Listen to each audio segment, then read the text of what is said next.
Puisque, en fait, tous ces enseignements ont pour but de nous déconditionner. Le chamanisme, comme on l'a déjà dit, principal objectif de nous ouvrir à Et l'invisible. là, la voie yogique, qui en fait est une usine, on va dire, à production de substances naturelles internes qu'on est capable, en fait, de booster. Elles vont éventuellement être élevées jusqu'au rang de plantes enseignantes.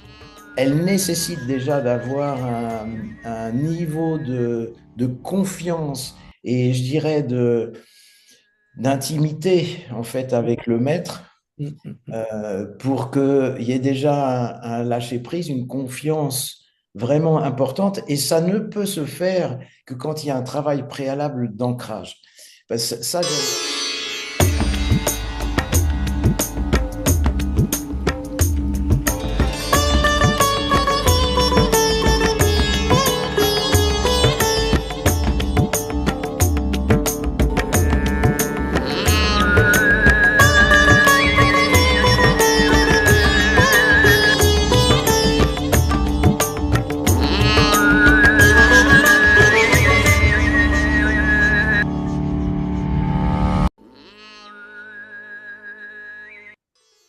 bonjour à toutes, bonjour à tous.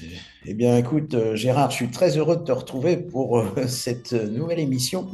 Et on va Oui, aborder aujourd'hui un sujet qu'on ne peut pas éluder quand on parle de chamanisme, et puis on verra un petit peu aussi l'écho que ça a dans la voie yogique.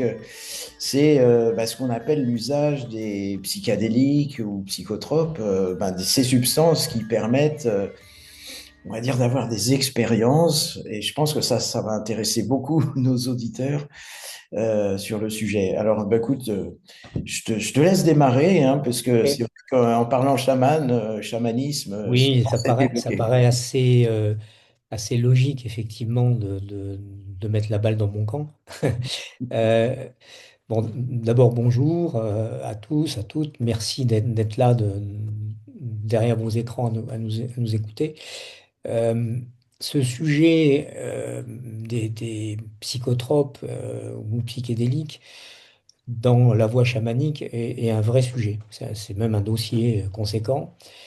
Parce que de la même façon qu'on ne peut pas éluder le sujet, on ne peut pas non plus éluder l'utilité ou la non-utilité de l'utilisation de ces plantes. Alors évidemment, moi ce que j'aimerais dire en premier, c'est que au-delà du cadre, soyons bien clairs, au-delà du cadre culturel et légal de ce genre de pratiques, puisque en France, ce genre de pratiques ne sont pas possibles dans le cadre de la légalité, il faut replacer en fait ces utilisations dans le contexte culturel et géographique de l'endroit où elles sont pratiquées.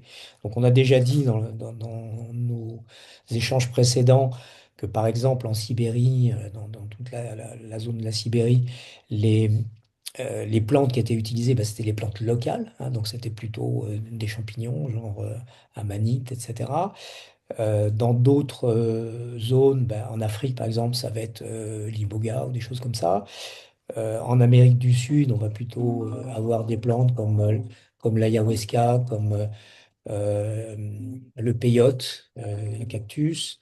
Et puis évidemment les fameux champignons divers et variés à base de riches en psilocybine. Euh, et à ce stade, on pourrait citer l'enseignement de Maria Sabina, donc qui considérait que les champignons étaient la chair des dieux, hein, donc la nourriture, le corps du divin, et qui utilisait en fait ces champignons dans le cadre de la de guérison. Alors, ça nous amène justement, pour moi, à quoi ça sert d'utiliser dans ces cadres rituels et traditionnels les plantes. Eh ben, d'une certaine manière, c'est pour obtenir je dirais, une modification rapide de l'état de conscience.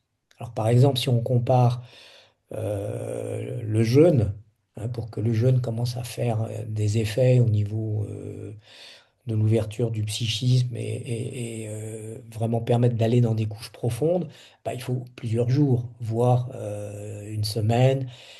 Et dans la tradition biblique, par exemple, c'était 40 jours. Donc on se rend bien compte que si on met une semaine de jeûne à côté de quelques minutes, une demi-heure par exemple, pour commencer à sentir des effets probants de ces plantes, sur le plan de la réorganisation de l'individu, c'est très intéressant, puisque en fait tous ces enseignements ont pour but de nous déconditionner. Le chamanisme, comme on l'a déjà dit, pour moi, a cet principal objectif de nous ouvrir à l'invisible, mais pas pour nous ouvrir à l'invisible, simplement pour le rendre visible, pour qu'on puisse intégrer en fait ces enseignements, ces connaissances qui sont à la frontière de notre compréhension. Grosso modo, pour paraphraser un peu Einstein, il disait que notre vision du monde ne dépend que, enfin, s'arrête à l'endroit de l'étendue de nos connaissances. C'est-à-dire qu'au-delà de ce qu'on connaît, on ne sait pas. Les plantes peuvent travailler à cet endroit-là si elles sont correctement utilisées par des gens formés correctement donc, et qui appartiennent à une tradition très identifiable. Je pense que le premier bénéfice, c'est une expérience rapide, donc une sorte de déconditionnement quasi immédiat, très rapide, qui permet de plonger en fait dans des états de conscience plus larges et de revenir ensuite dans normal de la réalité avec un enrichissement, avec un éclairage, avec des insights, des compréhensions plus larges. Donc il y a un côté quand même très pratico-pratique d'expérience directe à avoir recours à l'utilisation des psychotropes. Donc voilà ce que je pourrais dire en intro sur, sur l'intérêt en fait de l'utilisation de ces substances naturelles. Naturelles mais empruntées à la nature. Hmm. Alors peut-être toi, tu aurais envie de nous parler de l'autre côté de l'histoire, c'est-à-dire que finalement, Oui, moi, en ce qui fait, m'intéresserait de savoir, on pourrait basculer de l'autre côté du miroir, c'est ça. c'est-à-dire, en fait, bah, il y a effectivement des apports extérieurs, mais il y a aussi, je dirais, notre moteur intérieur, hein, nos apports intérieurs. Et là, la voie yogique, en fait, est une usine, on va dire, à production de substances naturelles internes qu'on est capable, en fait, de booster intérieurement. Il faut savoir qu'on a toute une chimie au niveau du cerveau.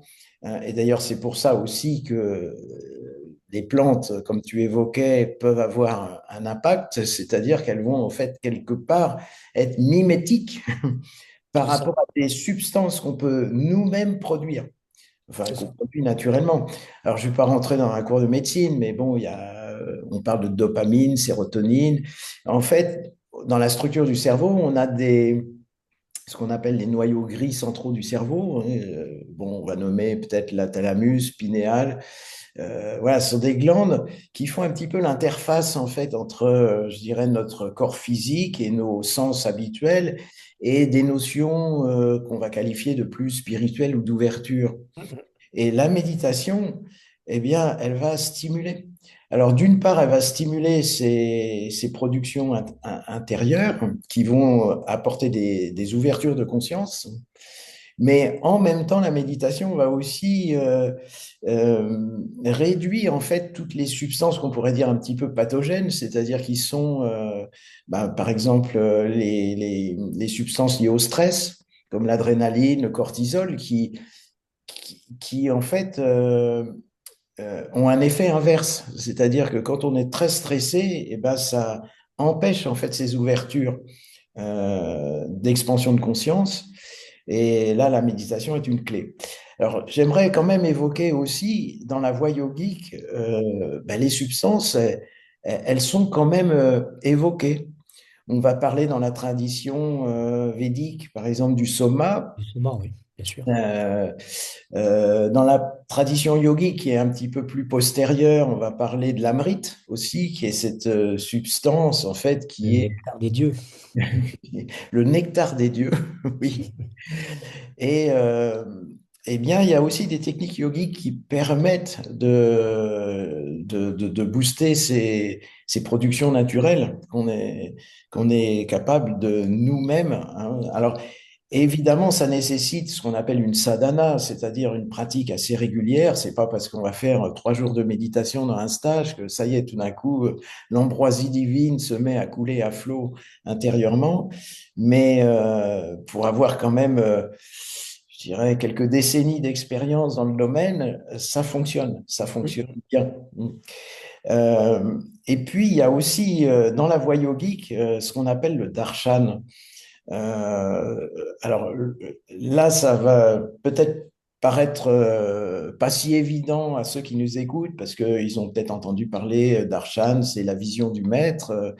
Mm. Et il va se passer un certain échange subtil qui va nous procurer une expérience intérieure. Mais comment c'est possible, en fait? Qu'est-ce qui se passe? Alors, on a ce qu'on appelle les fameux neurones miroirs qui sont qui démontrent en quelque sorte qu'on n'est pas si séparés les uns des autres. Et que quand une personne fait une expérience, la personne qui est à côté peut plus facilement entrer dans la même expérience. Et ça se passe, on peut le voir à un niveau subjectif de sensation ou d'ouverture, d'expérience, mais on peut aussi peut-être le décliner avec ce qui se passe dans notre cerveau au niveau justement hormonal, au niveau de substances bien réelles qui sont. Alors ça, c'est un domaine qui est super intéressant et c'est pour ça que aussi on préconise dans le yoga, par exemple, de faire des pratiques en groupe. C'est clair. Parce que, en fait, il y a une espèce de boost qui se fait, une synergie positive, et les éléments peut-être les plus stabilisés en méditation vont petit à petit entraîner les autres, et il va y avoir toutes ces productions de substances intérieures qui se mettent en place, et à partir du moment où le canal, en fait, s'ouvre, eh ben, c'est de plus en plus facile. Mais voilà, ça nécessite, en fait, de quand même de mouiller la chemise et de passer un certain temps dans les pratiques.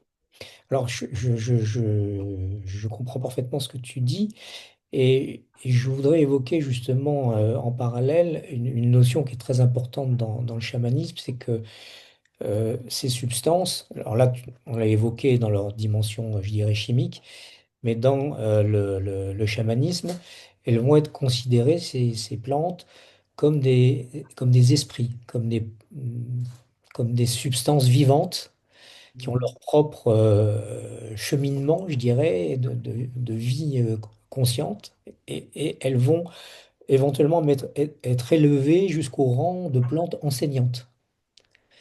Donc symboliquement, euh, une plante, par exemple, comme l'ayahuasca, c'est une liane, donc elle part du niveau du sol avec ses racines.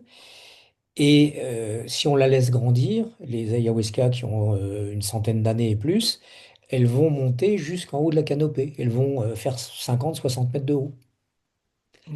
Et les traditions chamaniques vont considérer que cette plante, de par son fonctionnement, de par sa présence dans la forêt, la place où elle pousse, etc., elle est considérée comme la mère de toutes les plantes parce qu'elle va, à chaque étage, ouvrir à une vision particulière.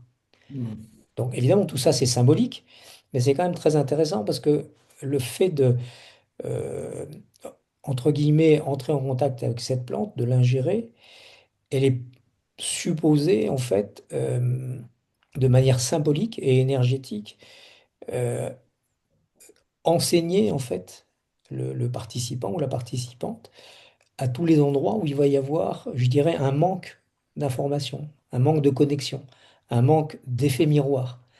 Donc, c'est non seulement, je dirais, une sorte de guérison symbolique que va proposer la plante, alors même s'il y a des supports chimiques, ça on l'a bien compris, et en même temps, ça va être aussi une sorte d'outil de diagnostic pour faire le point où on en est. Le sujet va pouvoir se dire, ah bah ouais, tiens, j'ai pris conscience de telle et telle chose, mais à tel endroit, il va falloir que j'approfondisse, que je fasse un travail. Donc ça va éventuellement être nécessaire euh, pour nous occidentaux, je dirais, puisqu'on ne peut pas suivre, enfin je ne crois pas suivre des enseignements chamaniques, je dirais, complets dans leur profondeur.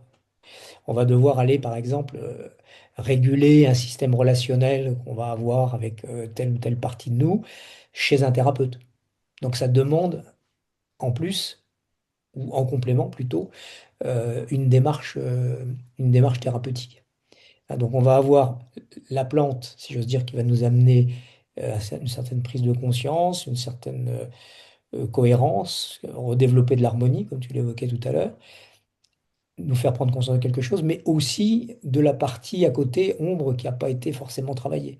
Donc c'est assez puissant finalement. C'est pas juste je prends une substance qui va me créer des images psychédéliques, etc.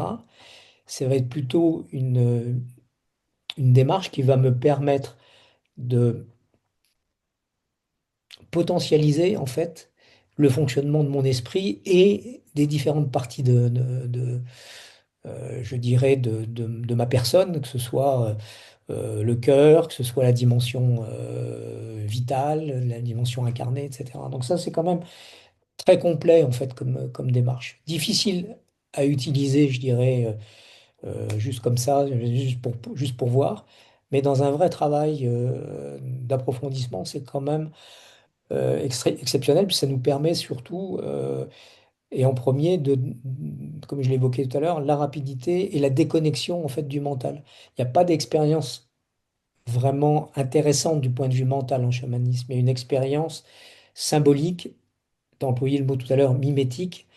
Euh, donc ces esprits de plantes vont nous enseigner directement je dirais, le contexte ou le modèle du monde qui est expérimenté, supposé être expérimenté par ces plantes. Juste pour en finir, si on prend à l'inverse de l'ayahuasca, donc 60 mètres de haut, si on prend le psilocybe, qui est le petit champignon qui sort de terre, qui a juste la tête qui sort de terre, là on est sur une expérience symbolique qui est plus en relation avec la renaissance. Donc qui dit renaître dit hein, donc mourir à des fonctionnements, quitter des modèles de conditionnement, etc., pour redécouvrir la lumière, sortir du sombre euh, pour rentrer dans la lumière du jour et être qui on est, je dirais, dans sa présence à la vie. Alors, en fait, je crois que chaque plante va nous aider à développer une qualité ou à prendre conscience d'une particularité de nos fonctionnements. Et c'est dans ce sens que c'est intéressant d'approcher les psychotropes avec comme objectif, je pense, sur le trajet, et là tu nous diras si le yoga, c'est la voie du yogi, rejoint la voie du chaman à cet endroit-là, avec, je pense, en visée euh, un désir de dissolution un peu des frontières de l'ego et aussi une ouverture ou au moins une sensibilité, un goût, je dirais, pour l'unité, pour un état de conscience plus global, plus cosmique. Je pense sans cet objectif-là, ça n'aurait aucun sens de vouloir démarrer une expérience avec des psychotropes. Ouais, je te rejoins complètement. Et puis là, j'aimerais bien justement, je dirais, enfoncer le clou auprès des gens qui nous écoutent, c'est que on n'est pas en train de parler de, je dirais, d'un système récréatif, hein, c'est-à-dire euh, Merci de le préciser. non, mais c'est quand même essentiel parce que c'est vrai qu'aujourd'hui, il y a quand même bon, des usages qu'on appelle de stupéfiants. Alors bon, déjà, il faut bien distinguer ce qui est chimique de ce qui est naturel, hein. Là, c'est un petit peu comme la nourriture, hein, c'est-à-dire que quand vous prenez des aliments sains, qu'on poussé normalement et que vous avez une alimentation très transformée, bah, ça n'a pas du tout le même impact en fait sur notre physiologie. Donc déjà, c'est ce qui est vrai vraiment pour le corps, il est vrai aussi pour, je dirais, nos parties supérieures, l'esprit et autres. tout à fait. Démarche. Donc, on n'est pas dans une démarche récréative, on est vraiment dans une démarche spirituelle. Et dans le courant Et initiatrice. yogique, oui, et Et c'est ce que je veux dire, d'initiation. dans le courant yogique, c'est c'est évoqué comme une voie initiatique, mais c'est pas une voie de premier rang. C'est-à-dire qu'on on va pas aborder, si vous voulez, une voie yogique, aller commencer à prendre des plantes et autres. Il n'y a aucun maître qui va aller dans ce sens. C'est exactement la même chose pour le chamanisme, hein. Et ça peut se éventuellement s'évoquer. D'abord, c'est pas tous les maîtres qui ont, je dirais, qui vont utiliser cette voie-là, mais c'est évoqué dans les écrits, hein, dans la tradition Dans les yogique, Védas, oui. comme une des voies possibles, mais elle nécessite déjà d'avoir un niveau de confiance et je dirais d'intimité en fait Mm, avec le maître mm, mm, mm. pour qu'il y ait déjà un lâcher-prise, une confiance vraiment importante. Et ça ne peut se faire que quand il y a un travail préalable d'ancrage. Ça, j'aimerais vraiment insister sur ça parce que euh, si une substance, il faut voir que c'est un boost qui va effectivement ouvrir des portes, mais qui va en même temps ouvrir de la lumière, mais qui peut aussi ouvrir de l'ombre. Et c'est évoqué d'ailleurs dans les Ça va lever évidemment de l'ombre, dans la, évidemment. Mm. dans la personnalité, sur ce travail de notre personnalité profonde, eh bien, il va y avoir effectivement ces deux pôles, en fait, qui vont être mis en lumière, hein. Et si la personnalité n'est pas suffisamment stable, ou s'il y a vraiment, je dirais, des travers psychologiques assez profonds, eh bien, l'ouverture de ces portes peut s'avérer effectivement dangereuse dans l'équilibre de la personne. Donc, c'est pour ça que les maîtres en yoga, en fait, même si de temps en temps dans les discours, ils peuvent évoquer cette voie-là, ils disent, voilà, c'est une voie assez restreinte qui n'est pas pour tout le monde et qui doit se faire dans un contexte très particulier. Enfin, voilà, donc c'était important de préciser ce point. Oui, parce que dans cette notion que tu es en train d'évoquer, il y a la notion, je dirais, de lâcher prise. Le problème enfin, le problème, l'efficacité de ces substances naturelles est telle qu'il y a un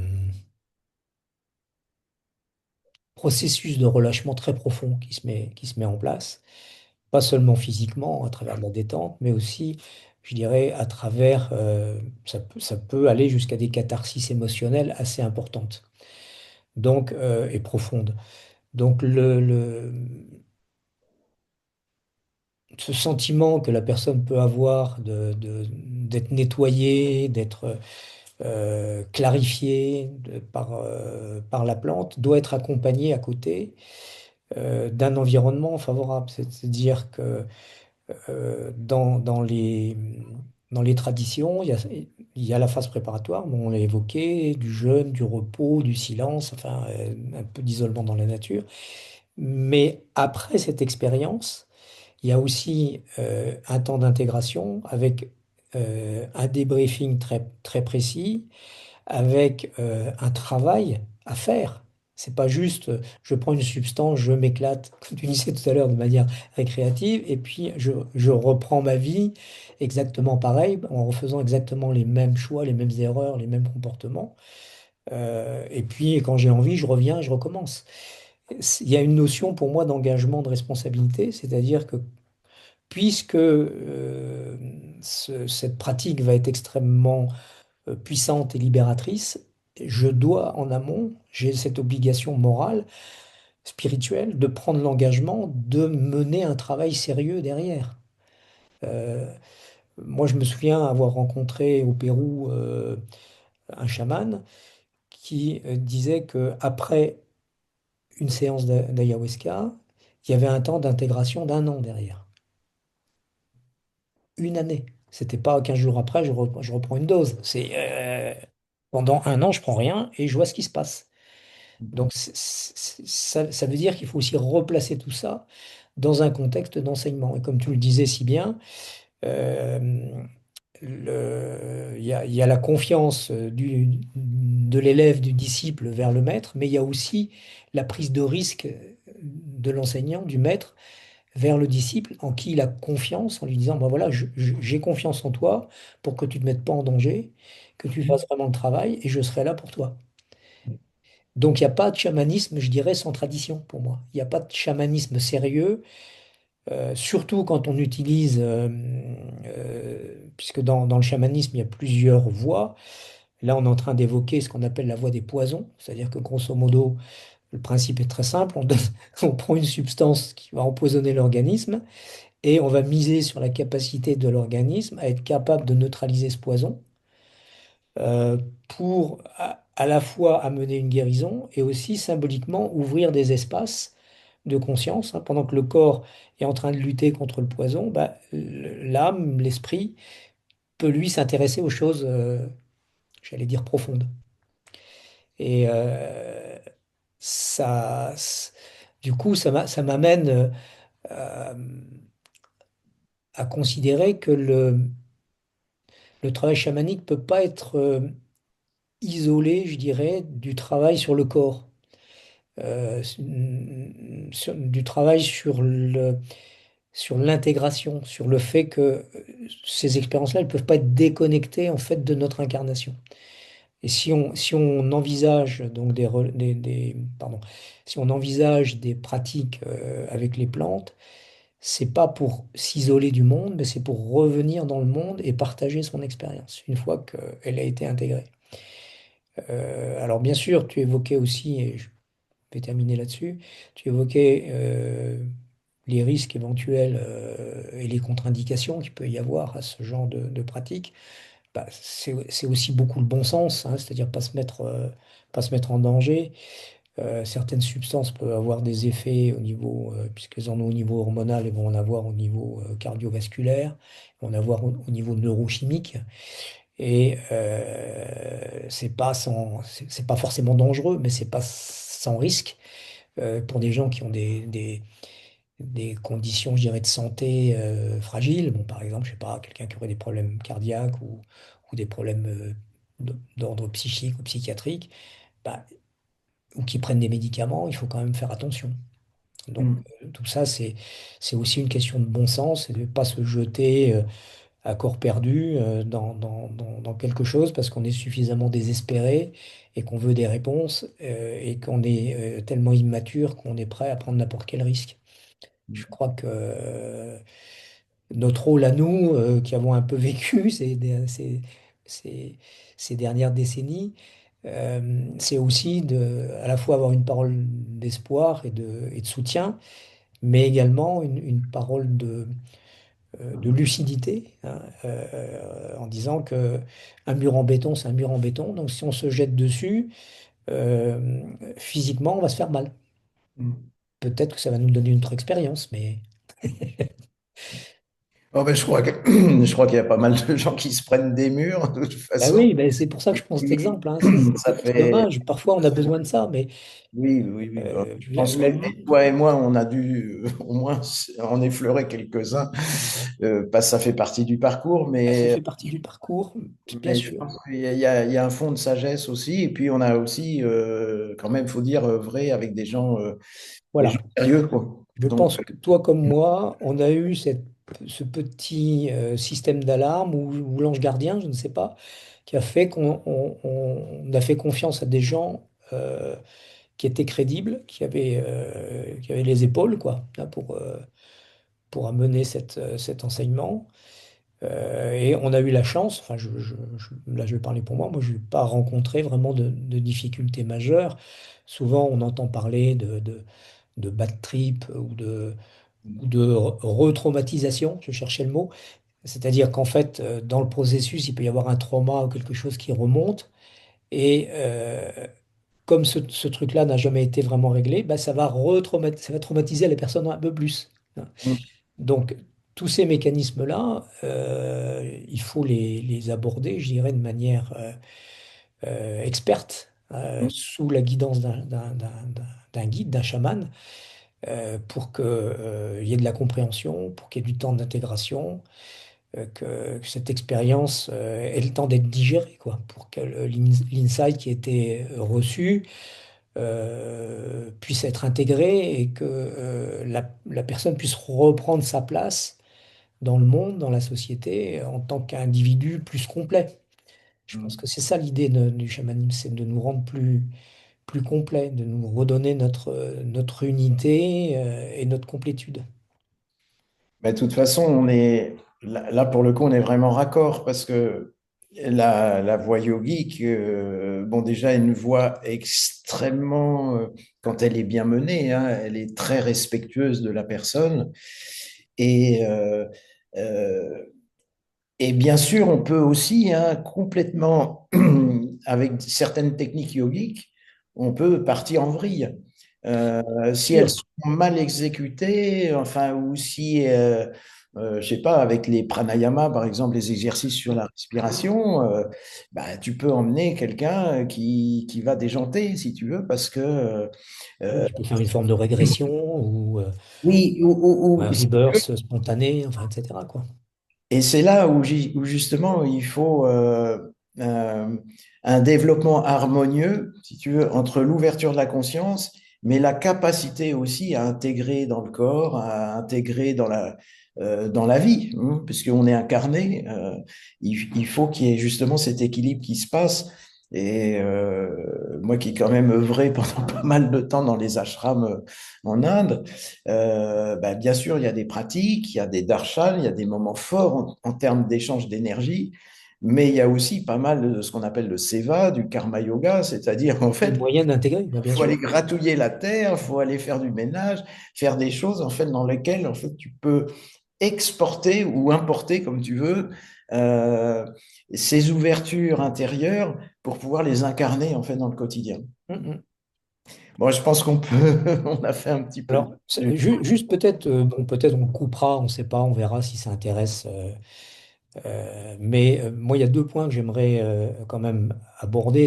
J'aimerais qu'on finisse pas là-dessus. On essaiera peut-être de donner Oui, une oui, ok, coloration peut-être un peu ok. plus On n'est pas positive, limité parce que en là, on temps. est sur les problèmes et sur des trucs difficiles. Mais comme tu l'as dit au début, on peut pas éluder ces questions-là sous prétexte que ça peut voilà, déranger un peu. Moi, je pense qu'il y a deux points qui sont encore importants à aborder. Un point qui a deux faces, je dirais, c'est déjà le problème de l'authenticité, c'est-à-dire est-ce que quand je vais m'intéresser à ça, est-ce que je vais trouver des gens compétents et est-ce que je risque pas d'avoir affaire à, entre guillemets, à des gens qui font de la manipulation, avec l'autre revers de la médaille qui est le côté commercial de l'histoire, hein, où on a beaucoup de tourisme chamanique maintenant Hmm. partout dans le monde. C'est aussi pour ces cultures une manne financière très importante euh, d'avoir des Occidentaux qui viennent chercher, chercher l'absolu et qui sont prêts à lâcher pas mal d'argent pour ces expériences-là. Moi, je voudrais quand même mettre en garde nos auditeurs tristes sur ce point, c'est tester la notion d'authenticité et l'éventuelle tentative de manipulation qui va avec. Et puis la dimension potentiellement commerciale. C'est pas parce que c'est très cher que ça vaut la peine. C'est pas parce que c'est gratuit non plus que c'est intéressant. Donc il faut aussi regarder ça. Et puis l'autre aspect euh, auquel j'ai pensé en t'écoutant tout à l'heure, c'est que tout ça c'est quand même très attractif, ça donne envie, c'est extraordinaire, ça réveille, si j'ose dire, une forme d'émerveillement hein, sur la vie. Donc ça nous ramène dans le présent, ça nous ramène dans le temps présent. Et ça pourrait, sur des structures un peu fragiles ou un peu immatures, déboucher sur une forme de dépendance psychologique, une forme d'addiction. Donc ça, il faut faire gaffe. Je pense qu'il faut être très prudent et pas hésiter à rester entouré de gens enfin, avec lesquels on a des contacts dans la profondeur. Je dirais, bon, par exemple, imaginons, je vais parler de moi, imaginons que moi je sente que j'ai une forme de dépendance pour ce type de démarche, et ben peut-être que je prendrai l'initiative de t'appeler, tu vois, Laurent, en disant, tu sais, on se connaît depuis longtemps, on est amis, voilà ce qui m'arrive, qu'est-ce que t'en penses, Hmm. tu vois? Donc, trouver des appuis à l'extérieur pour étayer aussi cette démarche. Et puis enfin, euh, prendre conscience aussi que tout ça pourrait être une espèce de fuite pour y rencontrer une difficulté à se confronter au réel. Hein. Donc, je vais me barrer dans l'invisible et pratiquer tous les week-ends des choses de ce style. Comme ça, je ne vais pas avoir d'impôts à payer, je ne vais pas m'occuper de faire le ménage à la maison et laver mon linge sale. Euh, Ça peut être un inconvénient. Donc, je souligne ce point-là aussi comme étant je dirais parfois une vision dont il faut pas perdre l'importance, hein. C'est-à-dire que la déconnexion est parfois le prix qui est payé par ces gens qui sont un peu jusque-boutistes et qui font l'expérience des psychotropes et qui peut-être passent à côté de l'essentiel et qui vont s'intéresser plus aux manifestations, j'y dirais, qu'à la racine de la conscience et à l'éveil. Oui, bah écoute, c'est vraiment, je pense, un conseil vraiment important. Moi, ça me faisait penser aussi à regarder le CV. Déjà, si oui, des personnes qui proposent quelque chose, parce que vous avez aussi bien d'ailleurs dans les voies yogiques, des gens qui, bon, tout d'un coup, ça s'improvise, on va dire, maître en méditation ou comme maître chamanique, alors que, bon, voilà, ils ont fait quelques stages. Parce qu'il y a, il y a, il y a forcément une maturité à avoir pour déjà enseigner, hein, et ça prend quand même un peu de temps. Donc, regardez bien quand même le CV, ne vous précipitez pas, et je dirais, faites appel aussi à votre enfant intérieur profond, c'est-à-dire c'est votre intuition de fond. Oui, bah, là, j'ai écouté, j'ai pris mon temps. Et mon intuition profonde me dit que ouais, là, il y a du vrai, il y a quelque chose qui est vécu, c'est pas juste des mots, des concepts qui sont amenés. La personne apporte enfin, l'enseignant apporte une énergie et ça nous touche. Et à ce moment-là, ben, on peut commencer. Mais voilà, c'est pas, c'est quelque Et ce qui chose est peut-être qui. intéressant, qui pourrait être une aide éventuelle pour les personnes qui nous écoutent, c'est bon, d'abord le bon sens, comme tu l'as évoqué, ce que toi Ouais. tu appelles l'enfant intérieur profond. Moi, j'appellerais ça le bon sens. Mm.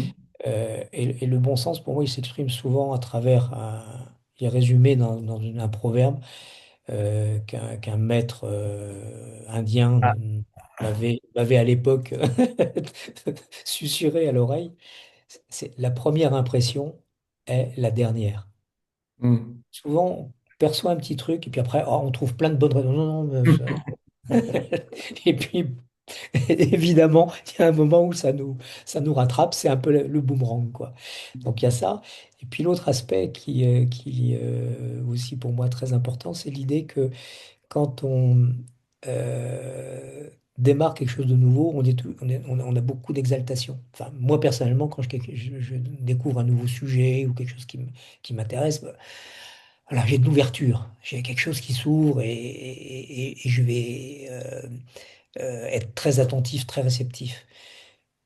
Par contre, dès le moment où on a cette ouverture, ça lève en nous des failles, c'est-à-dire les endroits de nous qui sont pas arrivés, je dirais, totalement à maturité, qui vont en profiter pour se réveiller. Alors il y a dans ce mécanisme-là, par exemple, la partie de nous qui, très infantile, pas enfant intérieur profond, mais très infantile, croit tout ce que les enseignants déguisés en orange ou en blanc donnent. Hein, ça, c'est parole d'évangile. Ah, il y a un swami, il m'a dit, il y a un chaman, il m'a dit. Non. Mais moi, qu'est-ce que je ressens au fond? Ben, moi, je Mm. suis perdu, je ne sais pas. Mm. Et je crois que c'est cette partie-là qu'il faut aller questionner. C'est pas facile, parce que ce sont des endroits qui sont souvent un peu cadenassés, un peu noués, et à chaque fois qu'on arrive là, bah, on se barre ailleurs. Mais le but du travail, pour moi, spirituel, je vais employer le mot spirituel pour inclure la démarche yogique et la démarche chamanique, euh, c'est justement d'aller à la rencontre de ces endroits-là, soit qui sont trop resserrés ou qui sont trop dilatés. Et c'est magnifique d'être ouvert pour recevoir des enseignements divers et variés, mais c'est encore plus extraordinaire que de garder sa vigilance, sa conscience, son maître intérieur, son enfant intérieur profond, mais aussi son maître intérieur, pour juger de la qualité et de l'opportunité de cet enseignement pour soi. Parce que quelque chose peut être très bon pour toi ou pour moi, mais ça va pas convenir à la personne d'à côté. Donc, c'est important de discuter, de parler, se dire, bah tiens, voilà, moi j'ai vu ça, j'ai rencontré tel ou tel maître, j'ai expérimenté telle chose. Bah, peut-être qu'à un moment de ma vie, ça va me convenir, et un peu plus tard, ça sera plus tout à fait adapté. Les psychotropes, entre autres, je pense qu'ils ont leur place éventuellement dans ce chemin-là pendant un temps, un peu comme un bateau qui nous permettrait de traverser une rivière, mais une fois qu'on est arrivé de l'autre côté, on n'en a plus besoin. Euh, on peut marcher avec ses jambes, on n'a pas besoin de s'appuyer sur autre chose. On pourrait faire le parallèle avec les pratiques yogiques. Ce ne sont jamais que des outils, en Ouais. fait, ou peut-être des béquilles pour réapprendre à marcher spirituellement. Mais un jour, en fait, la béquille, ben, on doit aussi la lâcher. Et puis, j'ai envie de dire pour conclure que la vie, quand même, est bienveillante. Euh, Ça nécessite évidemment de ne pas occulter son bon sens, comme tu l'évoquais. Donc, pas de précipitation. Bon, essayer d'avoir justement cette intuition, de la laisser parler. Mais c'est vrai qu'en général, il y a aussi un proverbe qui dit, bon, quand le disciple est prêt, le maître arrive. Et c'est quand même la magie de la vie, la magie de la vie qui va à me proposer quelque chose, en fait, qui est en adéquation avec notre recherche du moment. Et comme tu le dis, c'est valable pour un temps, et peut-être que quelques années plus tard, ben, il faudra effectivement aller vers autre chose. Ben, écoute, c'était... Enfin, j'ai beaucoup aimé t'entendre sur cette voie chamanique. J'ai aimé partager avec toi aussi ces moments parce qu'ils sont forcément extrêmement vivants en nous. C'est pas quelque chose comme ça qu'on a mis sur une étagère quelque part et qu'on regarde le matin en se levant en disant ah, c'était bien ce chapitre-là. Non, ça fait partie Oui. de nos vies. C'est le, pardon, c'est le parcours en fait euh, oui, quand on y réfléchit, j'allais dire de dizaines, mais on pourrait dire de centaines d'heures de pratique à Je l'intérieur de dirais ces de pas. milliers, je dirais même de Voire des milliers milliers, d'heures. oui, sur des années, c'est vrai. C'est vrai quand on y réfléchit. J'ai toujours cette difficulté, moi, à me représenter le temps. Je crois qu'un des bénéfices de mes pratiques par le passé, c'est de m'avoir ramené vraiment sans fermeture, mais au présent. J'ai Hmm. euh, j'ai beaucoup d'ancrage dans le présent. Je sais pas forcément ces espèces de phénomènes d'élastique entre les expériences, entre le futur, les machins, les trucs. J'apprécie énormément cette intensité vivante là du présent et c'est ça qui m'appelle en général. Alors à tous ceux qui nous écoutent, eh ben, si vous avez effectivement apprécié, hein, je vais faire le rituel YouTube en disant mettez un petit pouce, n'hésitez pas à vous abonner à nos chaînes respectives. Et puis aussi de laisser des commentaires, hein, peut-être pour évoquer un sujet qui vous intéresse, ou peut-être par rapport aussi à votre propre expérience. Hein, voilà, c'est important. Eh bien, on vous retrouve en tout cas bientôt pour évoquer un autre sujet, un autre thème. Parfait. Allez, prenez soin Merci. de vous et à bientôt. À bientôt.